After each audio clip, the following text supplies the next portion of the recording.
96.1 FM, WURDRadio.com, and the WURD Radio app. Folks, I'm super excited to begin our URL Media Roundtable featuring Brandon Tensley, journalist from Capital B News in Atlanta, Georgia, Jen Taylor Skinner, journalist from the Electorette, a popular political podcast, Levi Rickert, journalist from Native News Online, reporting and defending tribal sovereignty, and Troutman, journalist from Scalawag magazine, covering news of oppressed communities in the South. As of mid-May 2026, the Supreme Court has issued major rulings in its 2025-2026 term, narrowing the Voting Rights Act, some folks say destroying it, limiting presidential authority on tariffs, and ruling on LGBTQ plus rights. Key rulings all that focus on administrative law, voting rights, and federal authority. Here I have a panel of journalistic experts to talk about some of these recent SCOTUS rulings and how it affects various communities across the nation. I'm happy to welcome to Evening Words for this fascinating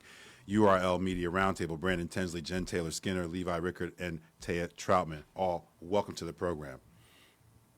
Thank you. Thanks for having us. First of all, am I pronouncing everybody's name correctly? No, yes. My name is T, like a cup of tea. T. Thank you, T. Yeah, I appreciate that. No, I'm trying to get it right. I'm actually trying to get it right. I think we could probably spend quite a bit of time talking about the Voting Rights Act, and so I do want to start there to make sure we kind of get it in, and I just want to start with a roundtable, and maybe we'll start with you first, Jen, and then kind of work our way around. Sure.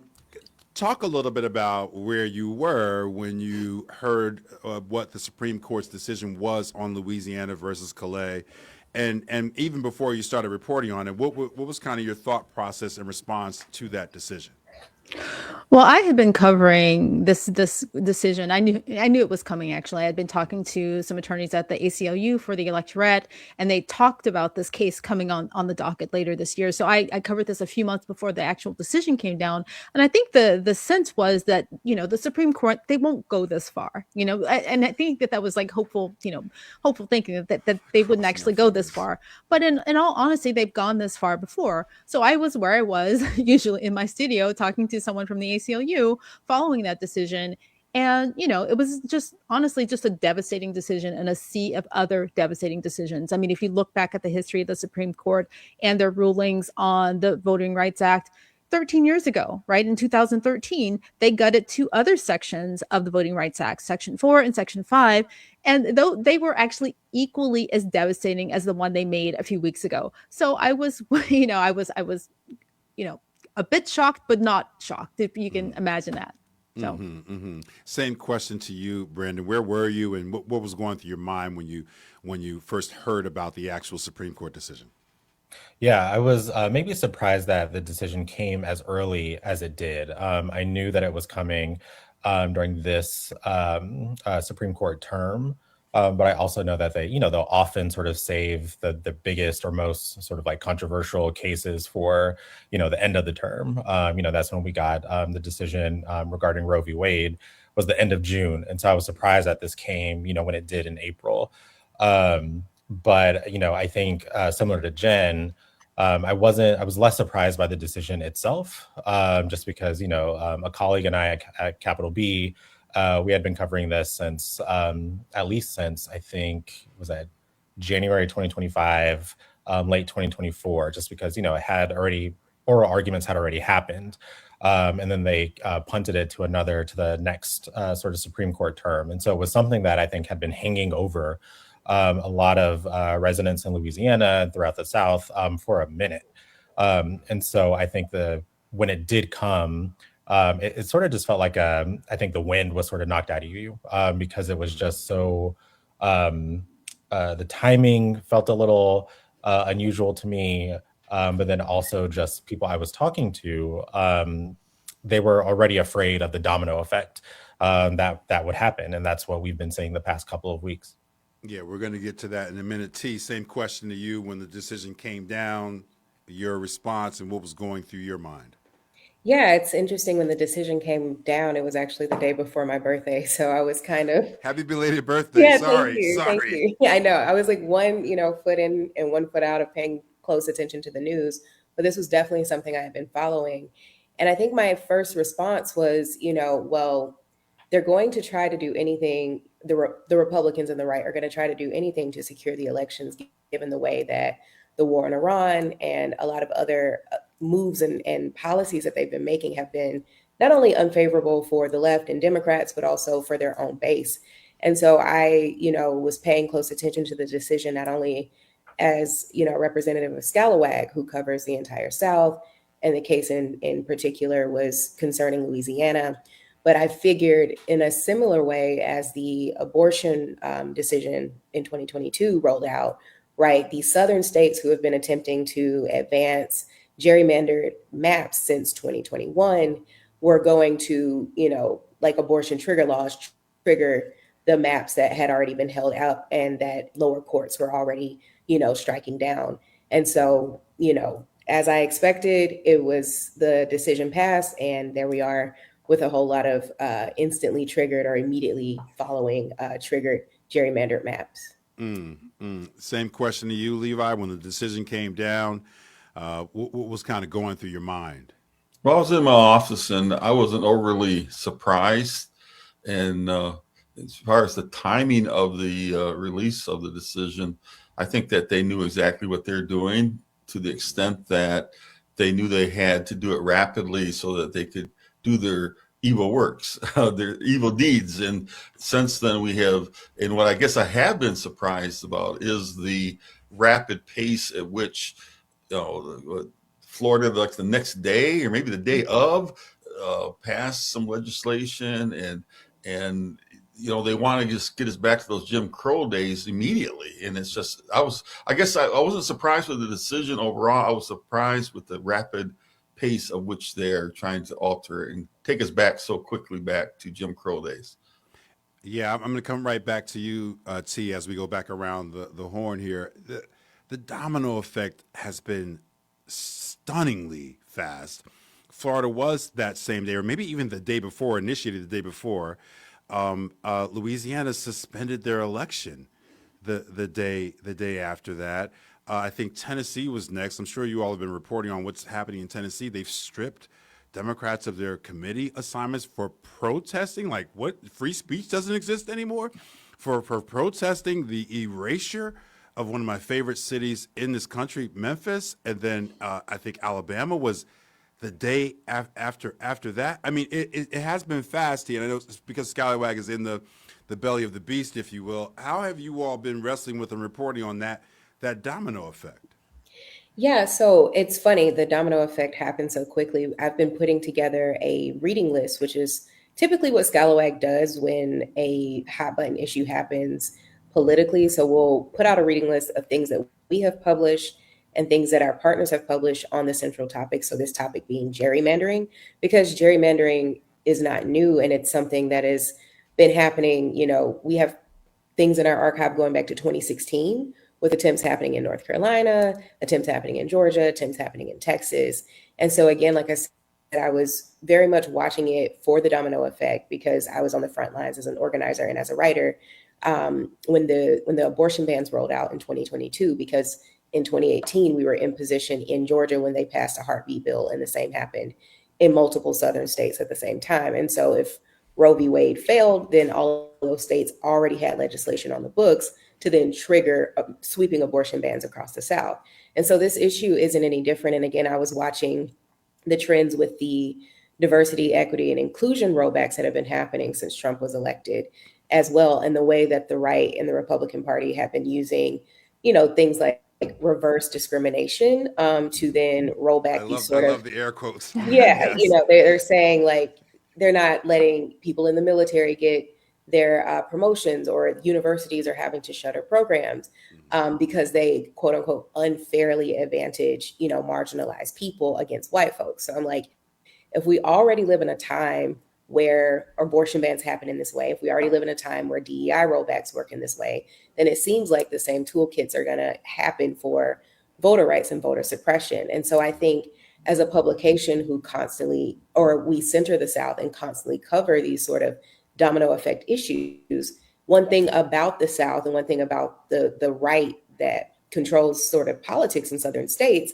is that they are aligned, they're on one accord, and they're in formation, and they do things incrementally over time outside of these hot button moments that you always have to keep an eye on and a pulse on, because the trend is if they can do it in one area of freedoms, if they can do it in one area of rights, they'll do it in others, and they often do it in the same ways.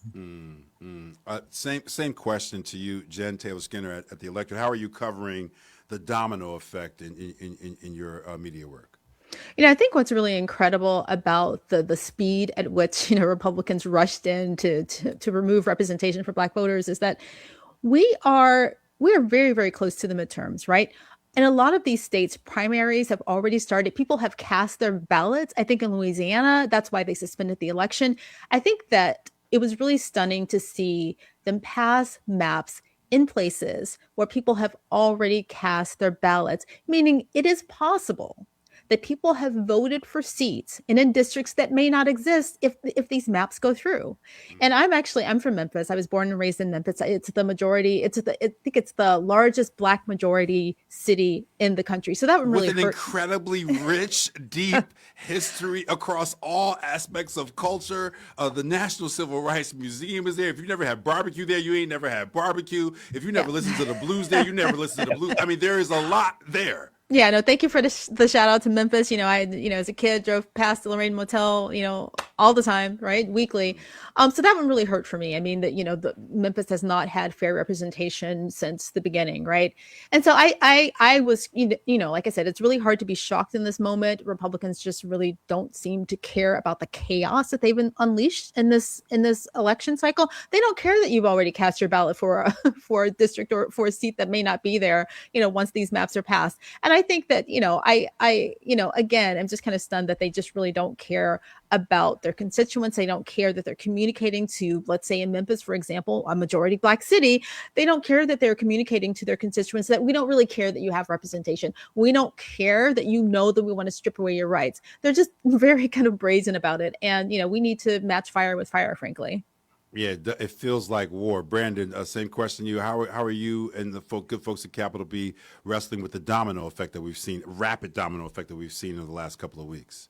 Yeah, so I've actually been back in my home state in South Carolina since Monday, covering what's been happening here. I was just down at the State House today. There was a press conference and rally talking to folks who showed up.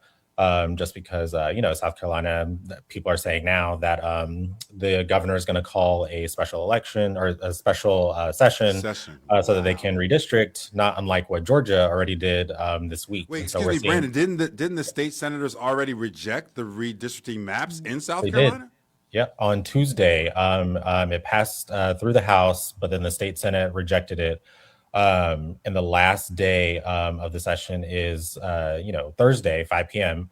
But people are saying that the governor's going to call a special session, not unlike what Governor Brian Kemp did in Georgia on Wednesday. So we're also seeing that sort of domino effect in other ways, right? Where it's like this state does this. It's like, OK, we can do that. They're doing this. They're, taking their cues. And so for me, that's part of what I've been doing is, I've been here this week in South Carolina. We have people in Georgia. One of my colleagues is going to be in Montgomery this weekend to cover the voting rights march and sort of the rallying around voting maps that's happening. So really just trying to sort of have eyes and ears on the ground throughout the South and some of these states that are really sort of gunning for redrawing their maps. But it's been exhausting because it really is almost like playing whack-a-mole to be like, this is happening here, this is happening there.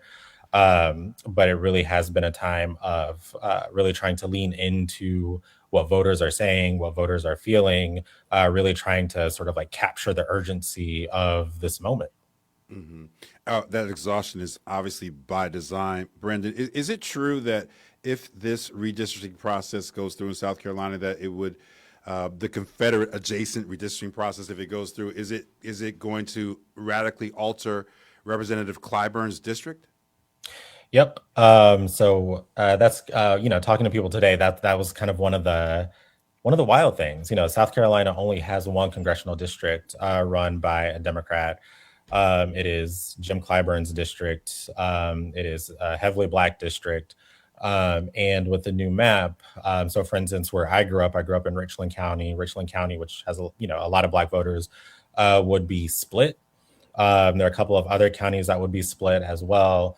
And so, some of the people I was talking to today downtown at the State House, they were like, we only have one district. And that one district isn't even enough. They're like, we should at least have, maybe two districts. Would feel South a little Carolina and Tennessee are too Black to only have one district each in the state. Yeah. You got to make the math ain't mathing on that, Brandon. Yeah. And I think that's the thing that is just like really, really hurts people is like, we don't have enough representation as it is. So to sort of claw back the little bit of representation that Black South Carolinians have, I think it's really, it's just like weighing heavily on people. And I think one of the emotional sort of through lines I heard was people just saying that they're exhausted, people saying that they're frustrated. But, I've heard quite a few people also say that they're trying to remain hopeful. Trying not to sort of like give in to sort of defeat or cynicism. And I think for me, it's been really, really maybe encouraging, just as a reporter. I've been hearing this a lot from Black elders who I think have sort of lived through many of these kinds of moments before and really are trying to sort of take heart in the fact that, things like this have passed before. People have overcome these sorts of things before. And so it really has been an interesting week to sort of see this sort of like whiplashy feeling play out in South Carolina. Mm-hmm. Levi, to you, I know you've been writing and reporting about this. How are you seeing this kind of domino effect and the kind of whack-a-mole processes unfolding here across the South? I saw what happened, and as Brendan was talking about South Carolina, and when I heard the news, I think it was last night or the night before, I'm really sad. I mean, it's like we can get all enthused and we can get people to go out and vote, but if these lines are drawn in such a way that it doesn't matter, and that's not to say we shouldn't keep voting, we should, mm-hmm. But it's actually so disgusting to me that this is America, and as we approach the 250th anniversary, it's hard to wrap yourself around the American flag when you know that this largely discrimination, they're trying to bring it right back. And so we were working with the Native American Rights Fund, known as NARF, that they have done for years tremendous work on voting rights for Native Americans throughout the country, particularly where they're close to the border towns and that. And we just shake our heads with disgust that this is even happening in America right now. Mm-hmm. I guess it came upon me this morning as we hear more and more the governor of Georgia, and as it really, the domino effect goes into play. To me, it makes me just really sad. And I just think that, excuse my bluntness, but it's almost a farce of wrapping ourselves around the American flag at America 250 and saying that this is America. It's America as we know it, but it's still, we have so much work to be done. And sad to say, the Chief Justice of the United States, they say he's been on this task 40 years. When he was intern in Reagan's White House, they say. Yeah. So it's and it's coming to fruition for him. And so it's really sad. The word I'm using is disgusted at this point. Jen, I want to start over now. We're going to have to take a quick break before we're able to do the full roundtable on this. And I apologize. The next couple of questions are a little bit into the weeds a bit about these issues. But we can at least get you to get us started, Jen. So for me, it's the anti-Blackness for me of all of this, right? So when I hear T talking about the overturning of Roe v. Wade, which I promise you, I'm not naive, but I just didn't think that could happen in my lifetime. It does affect party politics. It does affect all women. It does affect poor women, but it's Black women who have higher maternal mortality rates. It's Black families that are more directly impacted by that. And so, yes, it does affect all women. It does affect poor folks. But the tip of the spear is Black folks. Same with this vote, the deconstruction of the Voting Rights Act, right? It's going to affect white folks too. It's going to affect Democrats. It's going to affect communities of color. Absolutely. But the tip of the spear is disenfranchising as many black people as possible. T was also talking about the anti-DEI stuff. It's going to affect a lot of white women. It's going to affect communities of color. But the tip of the spear is the anti-black rollbacks. That it's same with affirmative action, right? It's going to affect like all these elite universities, and it affects white women and all these. But the tip of the spear is black access and black opportunity. And so I just wonder if we're speaking about being more on a war footing of this, if we don't need to foreground the anti-blackness of it all a little bit more. Yeah, is that question for me? Sorry. No, that's okay. I've been thinking about that a lot. And I think that the goal of voter suppression is twofold, right? So obviously, all of the things that we're seeing right now, they're anti-black, right? Black congressional districts are being, removed. Their ID laws are specifically targeted to black people. So yes, it's very, very anti-black. But the goal, I think, is larger because black voters are a very influential voting bloc, right? Black voters are not down with conservative policies. They never have been, right? And when we lead large movements, we lead organizations, and we're a very, very influential voting bloc. So not only do they want to stop black voters, or they want us to staunch black voting power, they want to actually staunch our influence too. Right. So they don't want us to, get white women involved in the reproductive justice movement. Right. They don't want us to convince other people that we need a better social safety net. They don't want to convince us to, yes, we need full access to reproductive rights. We need full childcare. We need all of these things because black women will vote for those things. And like I said, we're not down with conservative policies, and they want to kind of silence our voices, not just because they want to silence black voters just as a bloc itself, but because they want to silence our influence to other voting blocs, right? That's the bigger picture. We got to take a quick break here, folks. A special URL media roundtable on SCOTUS decisions. We're speaking with Brandon Tensley of Capital B, Jen Taylor Skinner of the Electorette, Levi Rickert of Native News Online, and T. Troutman of Scalawag magazine. We'll have more of this fascinating conversation right after this commercial break. It's time for a check on the weather on WURD. Here is your extended weather forecast for the Philadelphia area. Partly cloudy overnight. Lows in the city in the upper 40s, low to mid 40s in some of the suburbs, and winds around 10 miles per hour. For tomorrow, it's a mostly sunny day in store. We'll get to a high of about 70 degrees, but winds will gust as high as 20 miles per hour, so there will be a breeze. Then for Saturday, we get into the weekend with lots of sunshine, highs in the low 80s. Sunday, we've got plenty of sunshine as well, with highs in the upper 80s. We get into next week, sunshine on Monday. Highs reaching it right around 90 degrees. And then for Tuesday, we've got plenty of sunshine with highs in the low 90s. I'm Jason Lee with Philadelphia Weather. Time for a traffic update on WURD Radio. Whole lot of volume out there. We're jammed up on 95 northbound from the Vine Expressway up to Bridge. Southbound backed up Cotman to the Betsy Ross. Crawling Girard to Penn's Landing. And so Ridley Park to 320. Blue Route southbound delays St. David's and Media Swathport. And northbound heavy 95 past Route 1. And St. David's up to the Turnpike. Eastbound Schuylkill jam Blue Route to Belmont and Boulevard to South. Westbound stacked up University to Vine and Boulevard to Conshohocken. 42 South Gen off the wall Whipping Creek Road. Large Hotel at 2. Made possible by the Barnes Foundation. Discover Barnes Create and Connect, a free program series for people living with Parkinson's and their care partners, presented in partnership with the Parkinson Council. Slow down in the galleries, share conversation, and create together in supportive, welcoming space. No art experience is needed, just a spirit of curiosity. Join us select Saturdays, April through June. Space is limited, so plan your visit at barnesfoundation.org. Are you raising the child of a loved one? You're not alone. Like many others, you've stepped up to raise the child of a friend or family member, allowing them to live, grow, and thrive among people they know. While fulfilling, it can also be challenging. But there is support. PA Kin Connector helps kinship caregivers just like you by providing connections to resources, services, training, and support groups. Don't navigate the journey alone. Paid for with Pennsylvania taxpayer dollars.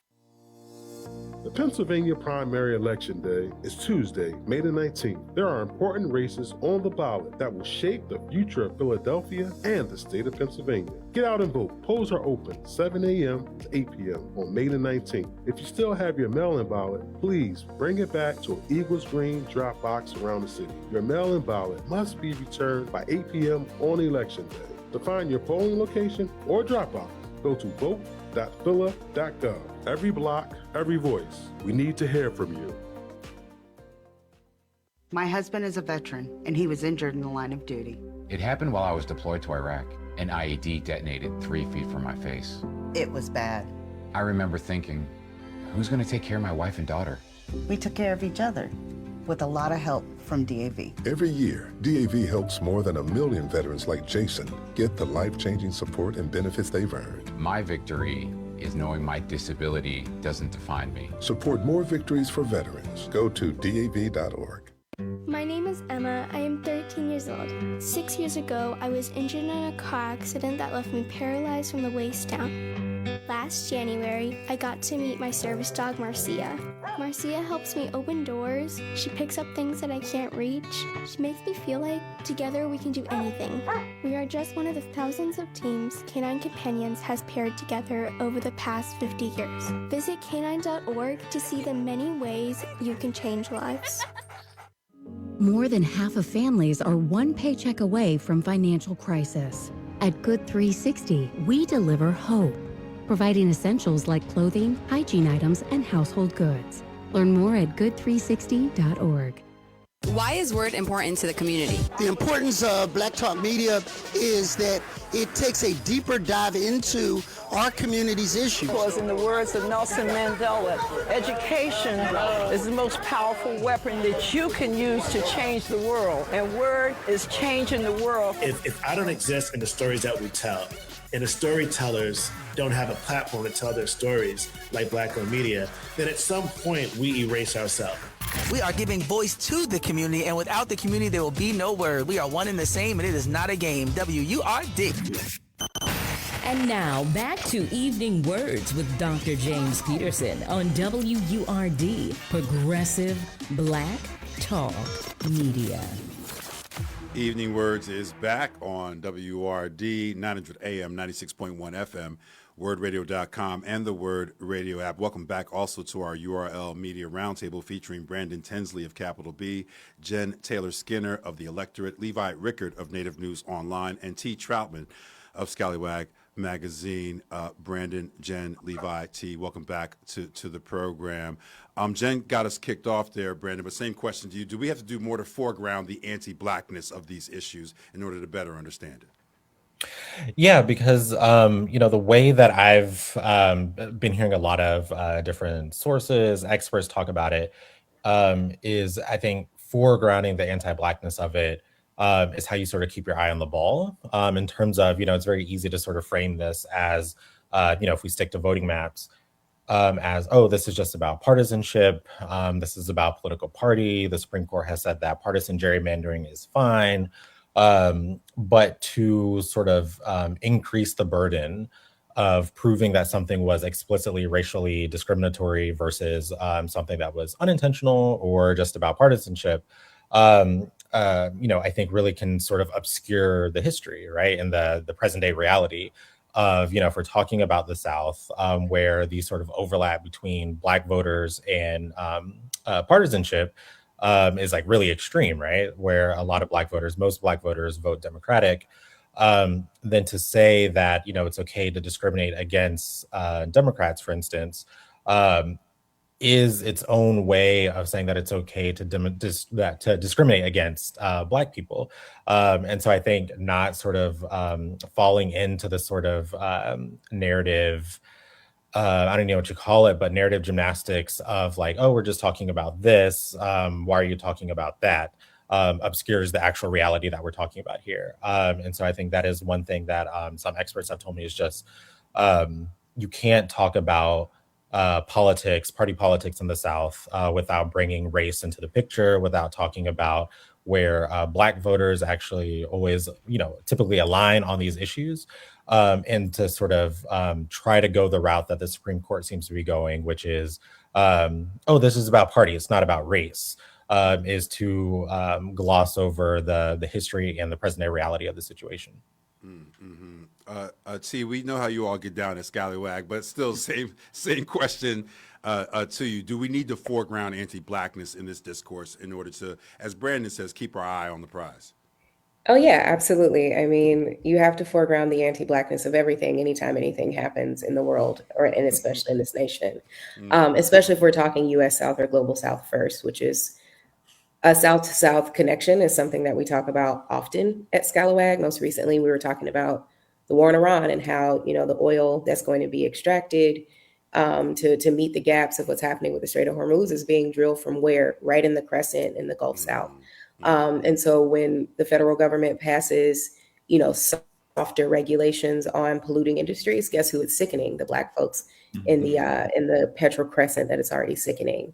I want to circle back to the mention of what happened with Governor Kemp in Georgia with him making, the 5 Georgia counties, the races in Fulton, DeKalb, Gwinnett, Cobb, and Clayton counties, suddenly nonpartisan races. And we know that just on a partisan basis alone, when races are nonpartisan, they tend to go Republican, especially in the South. So if it doesn't explicitly say this candidate is Democrat aligned, this candidate is Republican aligned, this candidate is an independent, voters will more than likely vote for the Republican candidate regardless, especially in crucial races like the Public Service Commission.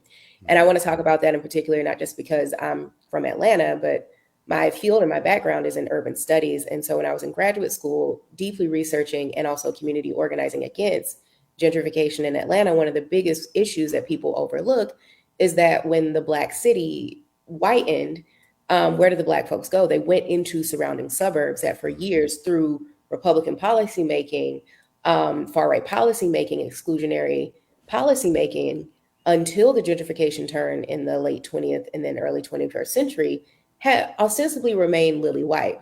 I graduated from high school in Douglas County. When I was in high school, it was more of a 60-40 white over Black mix. Now it is a predominantly Black county with a city council and a county representative body that is emblematic of that. Similar trends are happening in DeKalb and Gwinnett and Cobb, Henry, and other surrounding counties. So you kick all the Black folks out of the city, they find homes in the surrounding suburbs, their representation begins to blacken. And so now what do? You start messing with their elections on a local level to try to keep predominantly Black or blackening counties from being, represented from what they now look like, because the lily white history is a thing of the past. And so that is a structure that I think exists at the state level. I think it exists at a regional level and a federal level. And that's just, one of many shining examples. But I do think, and I always hold that, anti-Black violence is what structures the world, which is to say that because anti-Blackness structures what is a desirable or non-desirable community, a desirable or non-desirable way of being, that it is at the heart of everything. A few months ago, before the Texas primary, HBCU students in North Carolina and in Texas, right in Houston at Texas Southern University, were protesting against the fact that, they were trying to remove voting precincts from HBCU campuses. As a student at Georgia State University, which is not an HBCU, but it is a predominantly Black university, most of the students, including myself, every time I voted in an election, I voted right on campus because it's convenient, because I know I can vote here, because it is not determined by where your address is. Because when you're in college, you may move apartments every year, which means you may move voting districts every year as well. And so you are disenfranchising Black folks, you're disenfranchising the youth vote, you're disenfranchising ostensibly who holds up the seeds of radicalism in this country.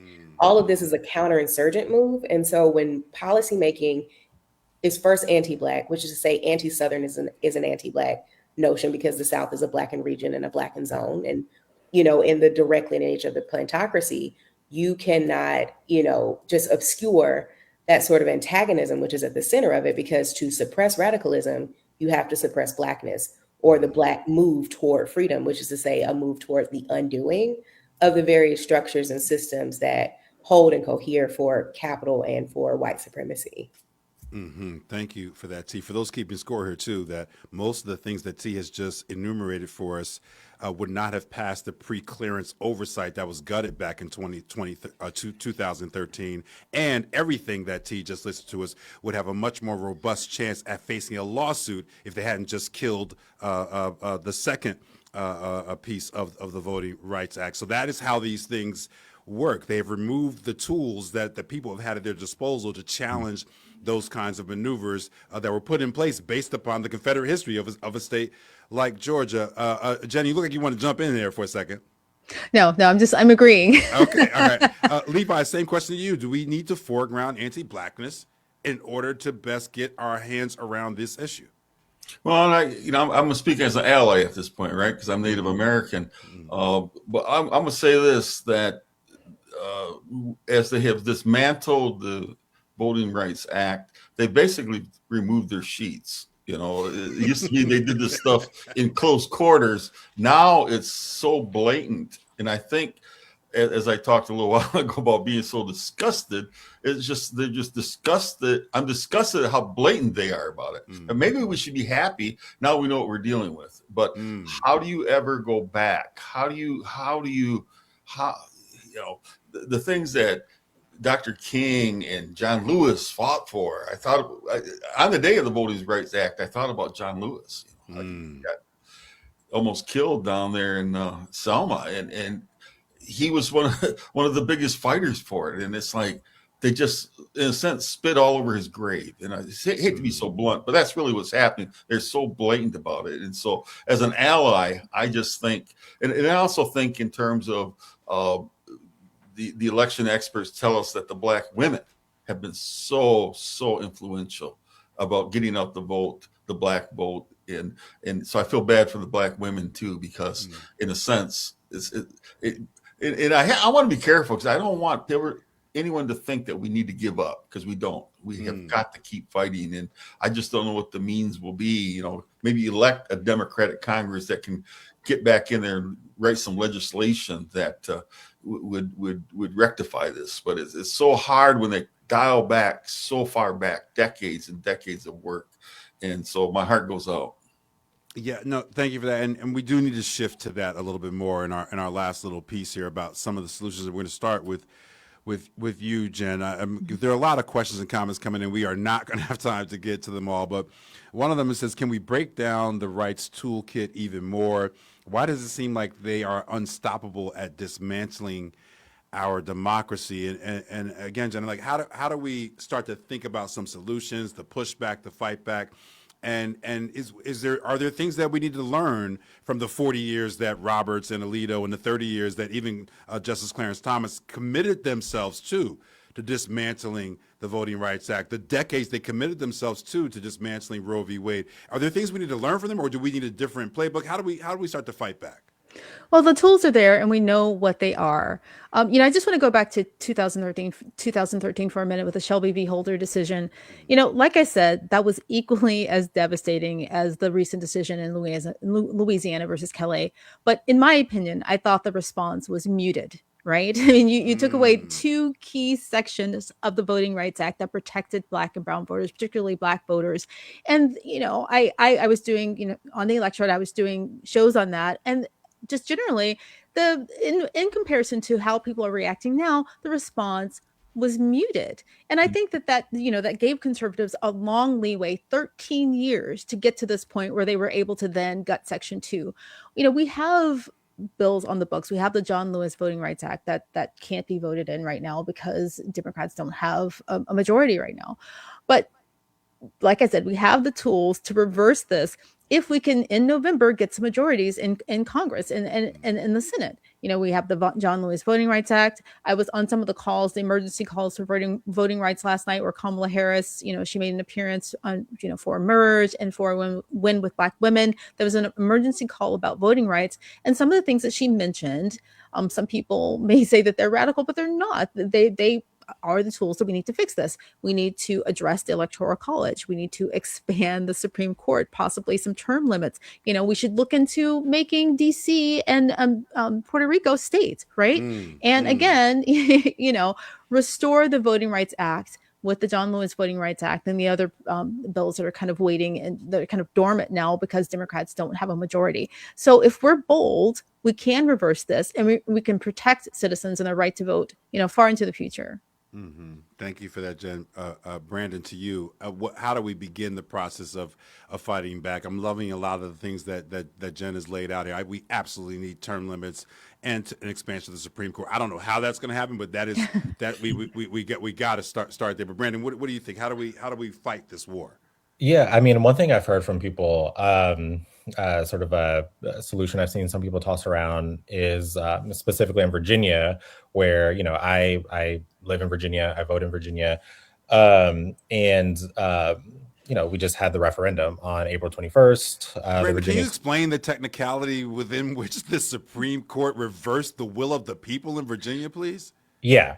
So April 21st, a referendum sort of vote to ask whether Virginians would want to basically allow state legislators to redraw the maps. The small d democratic way of redistricting. The small d democratic way of redistricting. Yes. Correct. And then the Virginia Supreme Court, maybe a couple weeks later. I mean, I think a lot of people saw it coming, but it didn't make the impact any less sort of disorienting.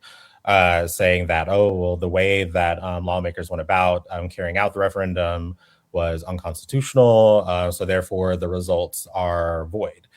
And so I've seen some people say, what Democrats should do, or what Governor Spanberger should do, is set age limits for state Supreme Court justices. Put it at 54. Retire everyone from the state Supreme Court. Fill it with Democratic justices. I love this.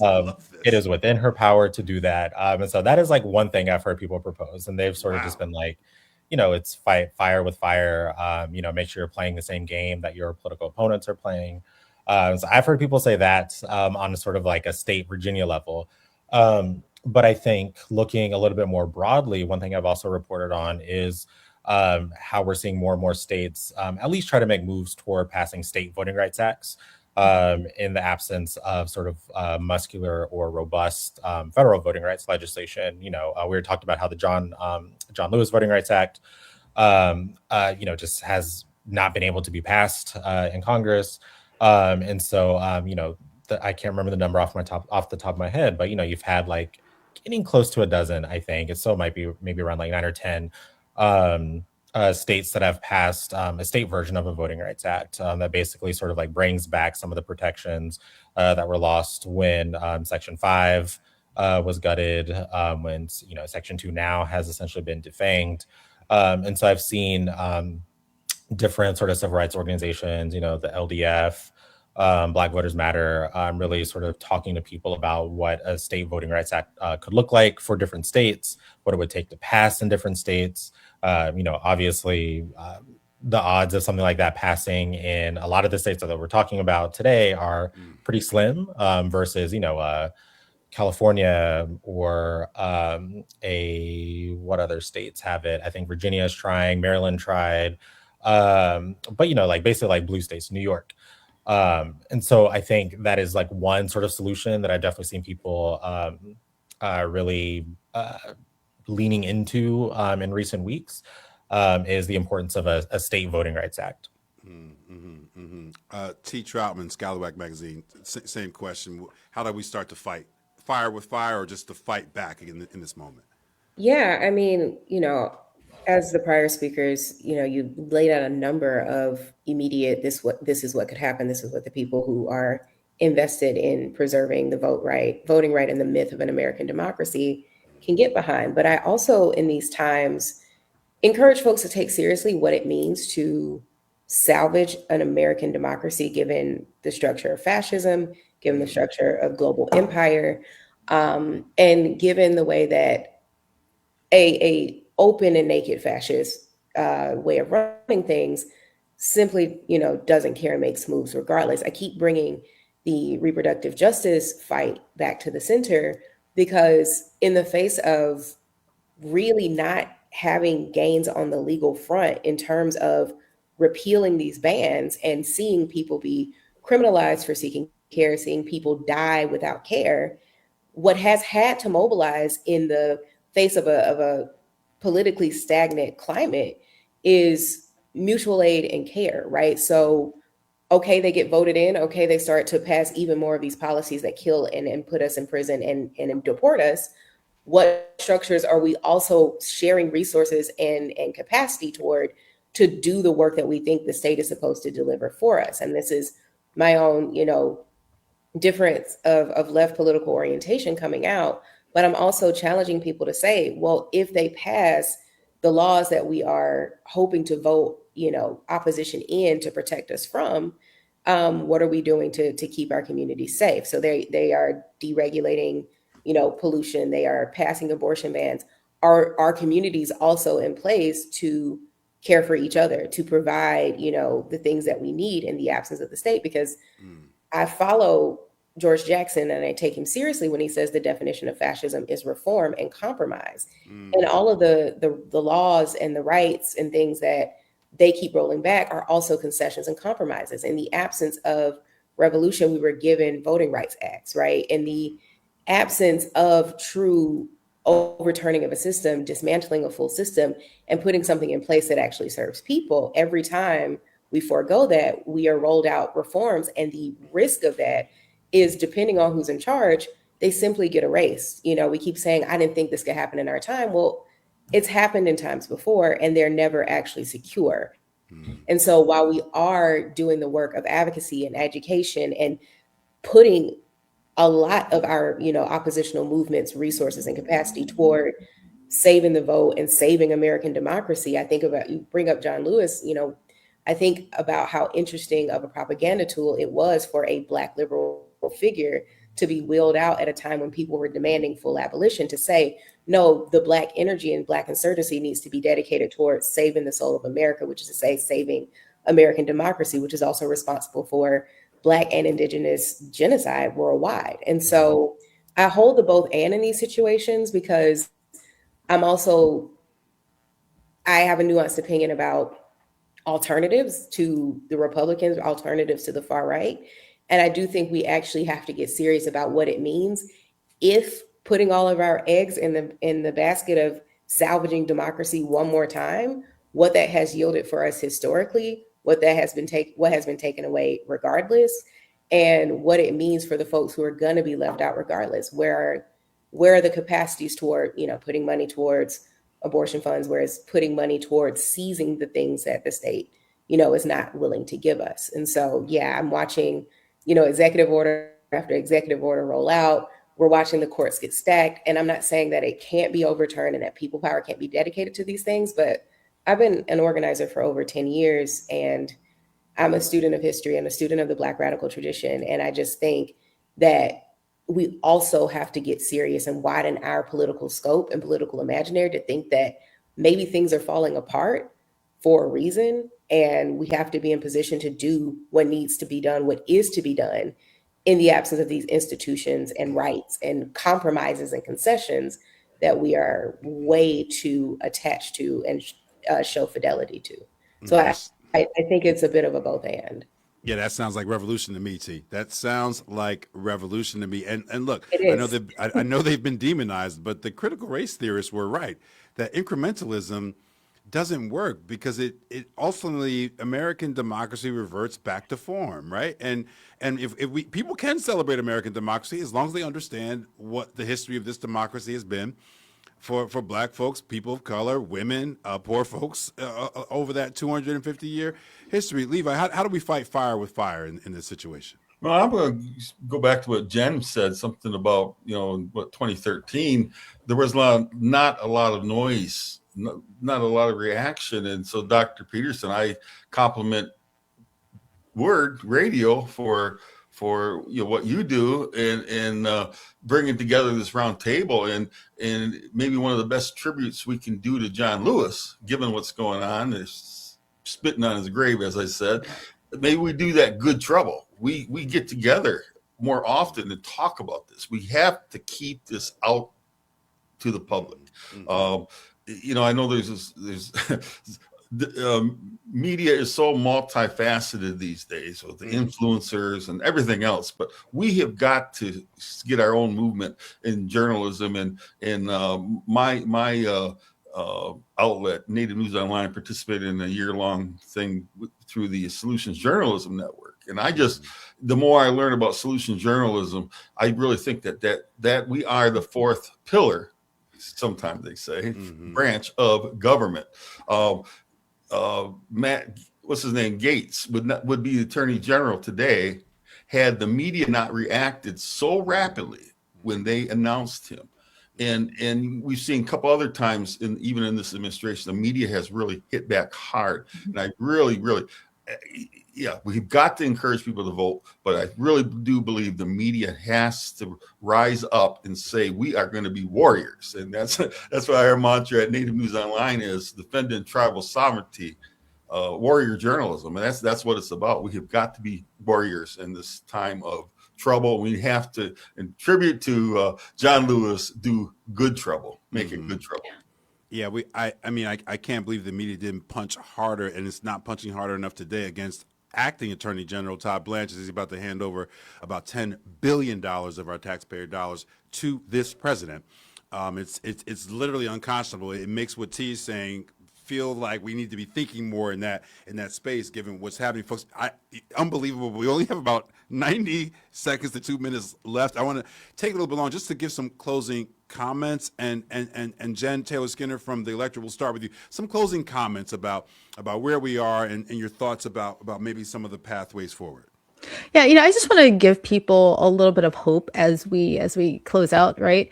If you think about it, we've talked about all of the devastating decisions that have come down from the Supreme Court going all the way back to 2013, right? But think about what we've been able to accomplish, or what has been able to be accomplished since that, right? So 2013, that was just after Barack Obama's second election. 2016 happened. We know what happened in 2016. But in 2018, right? 2018, there was a wave. Right, the wave, what they call the squad. The squad was voted into Congress. Right, there was a pink wave across the country, and that was kind of devastating for Republicans. Right, and then you look forward to 2020, the election where Biden won. That was, I think, the highest number of turnout for Democrats during that presidential election. And then again in 2024, although that didn't go in the direction we wanted, in 2024, Kamala Harris received the second highest votes in history of a Democratic presidential candidate. Right, that's nothing, and that was done. That was done in the midst of all of the voter suppressive measures that happened after the Shelby County v. Holder decision. And on top of that, if you look at what's happened since November of 2024, Democrats have flipped 30 state seats, 30 legislative seats from red to blue, and they're still winning races. They're outperforming in all of these states where you wouldn't expect them to outperform. So despite everything that's happened, people are still exercising their right to vote. And imagine, let's say we get to November and things go in the direction of democracy, right? Imagine what we could do, right, in this country with just a little bit more power. So just think about that. I'll close on that. Thank you, Jen. Brandon, to you. One thing I think about a lot at Capital B is just being someone who's sort of guided by history. Like my editor is always just like, Brandon, you always know the historical context. Can you help us with this sort of story or whatever? But I think especially in this moment, really remembering, not maintaining some degree of like healthy skepticism. When someone says like, oh, this isn't about history, this isn't about X. If you look at documents, if you look at what, the 14th, the 15th Amendment were saying, you can easily draw those lines between like what was happening, Reconstruction, post-Reconstruction, Jim Crow, to what's happening today. I think to sort of like maintain that sort of clarity about what is actually at stake in this moment. And so I think not sort of being duped by, what someone says, why they're doing this particular action or whatever, it's not for this reason. But I think, if you just like see it with your own eyes and believe what you're seeing with your own eyes, I think that can, I take some degree of like inspiration in that, right? That helps you to sort of like stay focused, stay centered, when you actually know for yourself, like, oh, I know the history of what is happening right now. I know how it ties to various like liberation struggles that have come before. And to me, I think that gives me some sort of confidence as a reporter when I'm going out and seeking stories, when I'm trying to bring in context to the stories that we write. So that our readers can go back and, also like find and read these things for themselves. But I think really sort of foregrounding that sort of historical through line in our reporting is something that I really encourage people to do, not just in reporting, but, just when we're thinking about sort of what is at stake right now, just remembering sort of the history that is like layered under all of these decisions that are happening right now. And I think that really helps to sort of keep me moving forward. Levi, to you. And Levi, one of our commenters on Facebook is like still laughing about your Uncle Tomahawk comment from the last time you were on Evening Words. But Levi, to you, your closing comments about this discourse and moving forward. I just want to, I really like what Jen said about hope. And it is so important that we borrow from the late Jesse Jackson now. Keep hope alive. We have to keep hope alive. Otherwise, we can't concentrate on despair. We have to pull back the damage, see what happened, the bandage, as I always like to say, see how bad the injury is, right? Do you need Band-Aids, you need stitches, you need amputation? Well, we need to do something, but we need to keep hope alive. And to me, one of the biggest things is vote, vote, vote. And you can get tens of millions of people out marching on Saturday mornings for no kings, but if they don't show up to vote, it doesn't mean anything. So we've got to get people to the polling booths. T, bring us home. Yeah, I would just encourage people to recognize the organizer within yourself and within the spaces that you find yourself in, whether you're on a campus or in a neighborhood. You live in an apartment, everybody, and there's a tenant. If you're connected to people who are incarcerated, those are places of organizing. Here at Scalawag, I was on a call yesterday with partners from URL and MLK 50 to talk about the Memphis issue, but thinking about how we can work collaboratively as journalists, as newsrooms, as in connection with media makers, freelancers of all kinds to support the movements coming out of the South around these issues. There's the major convergence happening this weekend, the All Roads Lead South in Montgomery, Alabama. Obviously, everybody can't make it there, but there will be stories and narratives coming from that, and there are opportunities to organize. And so I tell my colleagues at Scalawag all the time, to be movement media is not just to support movements, but we are part of movement. And so that means we are organizers, and that means we organize the press. And so if our role in this work, were to Ida B. Wells, I call her a war reporter because she's not just some crusader, but she was on the front lines of a war against people, against Black people, against and Southern gave up everything where she lived, risked her life, limb, all the things. Exactly. So I'm here in Philly right now at the Collaborative Journalism Summit. And that's all been the topic of conversation. How are we organized? How are we moving forward as a press? And I think every space where there is a worker, where there is a person, there is a space of organizing. And whether we can directly support that, we all need to be in formation with each other. If these laws spur more evictions, then you need to be in position to defend your neighbors and defend their homes, right? And so, you can do that. It's interchangeable for any rule, any law that comes down. So they passed the law. Are you in formation to organize your people and to protect and defend your communities? I think seeing that general strike in Minneapolis that didn't last but a couple days, we talk about hope. I think that's where we need to be headed. Regardless of what is passed, regardless of who's in office, we have the power to shut everything down full stop, to stop consumption, to stop working, to stop giving. And I think that only happens when we recognize that we have the power to organize and to defend. T, my sister who's listening to this roundtable and Tensley sent me a text and says, "The Myth of American Democracy" sounds like a title of the book that you should write. So you have an assignment for my sister. I want to thank all of my colleagues here for joining us for this URL Media Roundtable. T. Troutman, journalist from Scalawag Magazine. Levi Rickert, journalist from Native News Online. Jen Taylor Skinner, journalist from the Electorette, a very popular political podcast. And Brandon Tensley, journalist at Capital B News in Atlanta, Georgia. Brandon, Jen, Levi, T, thank you all so much for rocking with me for the hour. This has been great. It's been great for our audience. Great for URL always, I think, for us to come together and bang heads and share best practices and also get the word out to our community. So I appreciate you taking time out of your schedules to join us here on Evening Words. Our pleasure.